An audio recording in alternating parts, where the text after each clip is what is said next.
Do you think natural makeup is just about applying less product? Think again. In today's video, I'm going over 6 of the most common makeup mistakes that diminish your natural beauty. Trust me, it's so easy to make these mistakes. I've made them myself.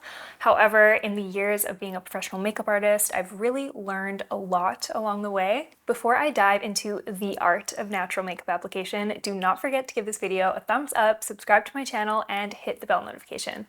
The first mistake is skipping skincare. I cannot tell you the amount of times I've seen makeup applied over unprepped skin. Oh, it makes my skin crawl. The result of that is dryness, patchiness. It's just really not so pretty. This definitely ruins the illusion of that no makeup, but not only that, applying a really good skincare base can prevent premature aging and overall skin texture a lot. At least for me, I always feel my most beautiful when I'm taking really good care of my skin and prepping really well underneath my makeup. Here is the fix. Cleanse your skin and exfoliate. Cleansing your skin will get rid of any dirt or excess oil or old makeup that might be lingering around on your skin, and exfoliating will really help with texture, and it will also remove any dry skin that makeup might cling to.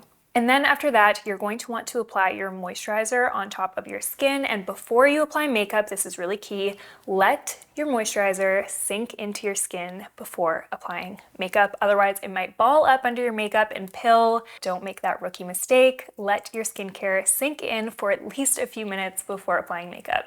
And of course, we cannot forget to show love to our under eyes. This is really important if you want to prevent creasing, aging, all of that stuff. Eye creams can even help reduce puffiness, and makeup applies beautifully on top. The next mistake I see is typically with foundation when people go in with too heavy of coverage or a foundation shade that does not match their undertone. This can really mask your natural beauty, and let's face it, no one has perfect, flawless skin, so when you put foundation on that's really heavy, it kind of looks like a mask. Naturally, it looks a little unnatural because no one's skin looks like that in reality. You know what I mean? This is a really common mistake because most people, when they want perfect, flawless looking skin, they think more coverage is going to help them achieve that, when that's not necessarily the case. A lot of people also just don't know their correct undertone, which can lead them to purchasing the complete wrong foundation shade for them. And I could honestly go into a full video about this, so if you'd be interested in that, just leave a comment down below and let me know that you'd be interested. So instead of going for a foundation that is very full coverage and a matte finish, I would definitely opt for a foundation or tinted moisturizer with a lighter coverage and a satin to dewy finish. In general, the natural finish of our skin is a satin finish. Think not too shiny, but also not too matte either. And like I said, it is also really important to go in with your specific undertone. So typically the undertones I see the most are cool, warm, olive, and neutral. Once you've applied your base, I actually like to go in with a dry beauty blender and pounce it all over my face to absorb any excess product. If you don't have a foundation or a tinted moisturizer with a lighter coverage, I would recommend mixing the foundation you have with a moisturizer or a beauty oil. This is going to sheer out that foundation and also give it more of a dewy, glowy, natural looking finish. Let's talk contouring. We have all seen it when contour is applied too heavy and unblended, and it just looks like a very thick brown stripe across the face. It is not flattering for anyone, okay? We want to avoid this at all costs. Over contouring can actually age you, and it can make your features look really harsh, especially in daylight. Contouring is all about accentuating your natural, beautiful features using shadows and highlights to balance your face. I'm going to show you how to completely avoid ever making this mistake again. You're going to want to take a contour or bronzer shade that is maybe 1 or 2 shades darker than your skin. You are going to want to warm the product on the back of your hand, which will make this much more easy to blend. And then you're going to want to bounce your makeup brush on top of that product, evenly dispersing it on your brush. This will prevent your contour from applying patchy. Using a light hand, apply that product right to the hollows of your cheek, blending upwards for a really beautiful and flattering lifted look. The goal here is to create a subtle shadow to slim and define the face, and also to accentuate the cheekbones. I also like to apply a little bit on the forehead where the sun would naturally hit. Mistake number 4, overfilling your eyebrows.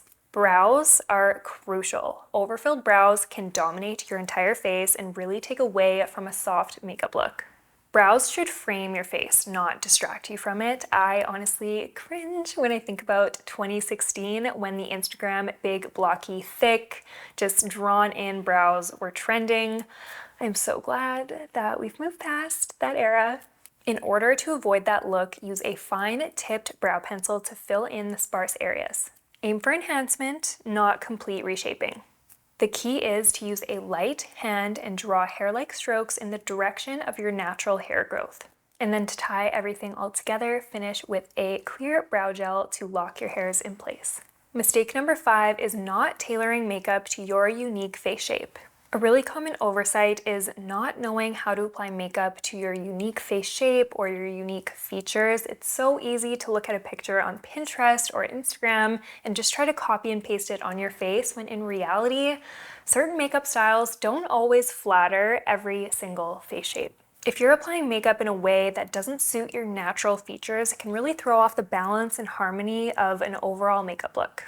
Don't get me wrong, you can apply makeup to your face however you want to, and it is totally fine to take inspiration from photos. However, I've found the most luck when I do not copy and paste. It always looks better and more flattering and more natural when I adapt it to fit my natural features or my client's natural features. So the real fix here is just to learn about what face shape you have. There is an oval face shape, round face shape, square face shape, rectangle, diamond, heart, pear, you name it. There are a lot of different types of face shapes out there. For example, contouring is actually going to be really different most of the time on a round face than it would be on a square face like mine.